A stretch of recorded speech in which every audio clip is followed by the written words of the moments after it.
श्रीलंकेमध्ये भारत आतापर्यंत पाकिस्तानसोबत T20मध्ये कधी हरला नाही आणि वर्ल्ड कपमध्येही भारतानं पाकिस्तानला आतापर्यंत 7 वेळेस हरवलेलं आहे.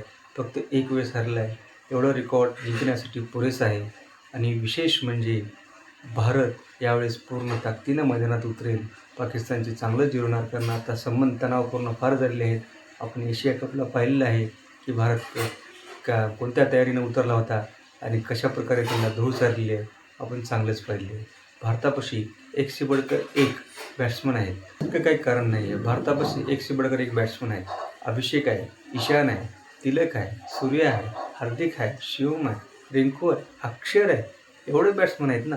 एवढ्यापैकी जर दोघंही चालले तर पाकिस्तानला हरवायला, चिंद्र्या उडवायला, त्यांची दाणादाण उडवायला काहीच अवघड जाणार नाही. फक्त दोघं चला कुठली हे पाकिस्तान हारला. आणि एवढं म्हणतात की पाकिस्तान अयो करेल ते हां ठीक आहे, त्यांचा ओपनर थोडा चलत आहे. दुसरे काय करणार आहे, आता तर 1-2 प्लेयर चाललाच पाहिजे ना. थोडा स्कोर केला तरच बॅटिंग आपल्याला चेस करायला, रन करायला मॅचमध्ये थोडी मजा येईल. थोडं तर चालणार ठरला. आणि अजून एक ते म्हणले ते काय त्याचा फेकू बॉलर उस्मान तारिक, त्याचं खूप हे करतात फेकू बॉलर, बघितलाच असेल तुम्ही ते. तो जर आपल्या अभिषेकला, ईशानला, शिवमला, हार्दिकला, सूर्याला एवढ्यापैकी एकाला जरी सापडलं ना, तो बॉलिंग करायचंच विसरून जाईल. काही त्याला असलं मारतील ना की त्यानं खरंच बॉलिंग स्वप्नात येईल त्याच्या अक्षर बॉलिंग करायचं विसरून जाईल. उगाच त्याची हे करत काही दहशत नाही आहे. तेवढी दहशत आपल्या अभिषेकची आहे तरी. फक्त देव करो अभिषेक उद्या तंदुरुस्त राहो. आणि अभिषेक पाकिस्तानसोबत आहे म्हटलं तरी पाकिस्तान 50% घाबरतो. आणि आता विशेष म्हणजे ईशान पण फॉर्ममध्ये येईल. ईशान अजून माहीत नाही आहे पाकिस्तानला कसा येतो. जर समजा अभिषेक नाही खेळला तर ईशान खूप धुणार त्याला. तुम्ही बघा आम्ही काय म्हणू वाचाल. कारण सगळ्याला बघितले 3, पण ईशाननं अजून त्याला कधी मारलं नाही. ईशानला आता चान्स आहे त्यांना मारायचा. मग ईशान जर धुतला बाई तर हिने ईशानचं मग बघतीलच खरं रूप काय आहे ते.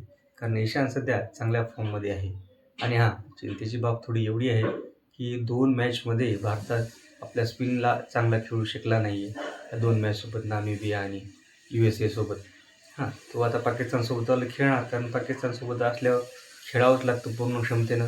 कारण सध्या तणावपूर्ण परिस्थिती आहे तशी. एशिया कपमध्ये आपण पाहिलेले आहे भारताने ज्या प्रकारे खेळला होता आणि कोणत्या प्रकारे त्यांना हरवलं होतं हे सगळ्यांनी आहे. कारण त्यांच्याकडं 4-5 स्पिनर आहेत. आपल्याकडं स्पिनर 2-3च आहेत. पण भारत आपल्या स्पिनमध्ये बदल करू शकतो, कारण भारताकडं टॉपचा जागतिक बॉलर स्पिनर वरुण आहे, अक्षर आहे. आणि उद्याच्या मॅचला त्यांनी कुलदीपला 100% घेतील. आणि हे पण आहे, सुंदर पण आहे. आणि एवढंच होईल की जर कुलदीपला घेतलं तर अर्शदीपला बसवावं लागेल. आणि सुंदरला जर घेतलं तर मला वाटतं रिंकूलाही बसवतील. कारण ते सध्या आवश्यक आहे, कारण ते स्पिनचे ग्राउंड आहेत, मोठे ग्राउंड आहेत. आणि जास्त मोठे फटके मारायच्या नादाला जाऊ नये असं मला वाटतं. कारण तिथं मैदानामध्ये मोठे फटके मारणं एवढं सोपं नाही आहे. सिंगल डबलही घेता आलं पाहिजे. आपल्यापाशी 100 वगैरे हिटर आहेत, ते मारायला बघतील तो भाग वेगळा. त्यामुळं समजदारीने थोडं खेळा, आरामात जिंकसाल, त्यामध्ये काही अवघड नाही आहे. त्या फेकी बॉलरचा समाचार तर उद्या घेतीलच आपले बॅट्समन, यात शंका नाही आहे. भारत जिंकेल. फक्त एवढंच की स्पिनरला जपून खेळा थोडं. आणि तेवढं घाबरूनही खेळू नका. आरामात तुम्ही जिंकू शकाल. तेवढं घाबरण्यास काही काळजी नाही आहे. व्यवस्थित सगळं होऊन जाईल. एवढंच की श्रीलंका तिने खेळत आहेत हे, आणि विशेष म्हणजे तिने श्रीलंकेमध्ये याच्या अगोदर 2 मॅच खेळलेले आहेत. त्याचा थोडा फायदा त्यांना राहू शकतो. पण एवढाही राहणार नाही, तर भारत आपला कुठेही जाऊन खेळण्यास, कुठेही जाऊन पाकिस्तानला लोळण्यास कमी करणार नाही. आरामात जिंकून जाईल. घाबरायचं कारण नाही आहे.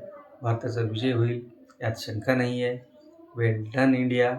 आणि व्हिडिओ आवडला तर लाईक, शेअर आणि सबस्क्राईब करायला विसरू नका.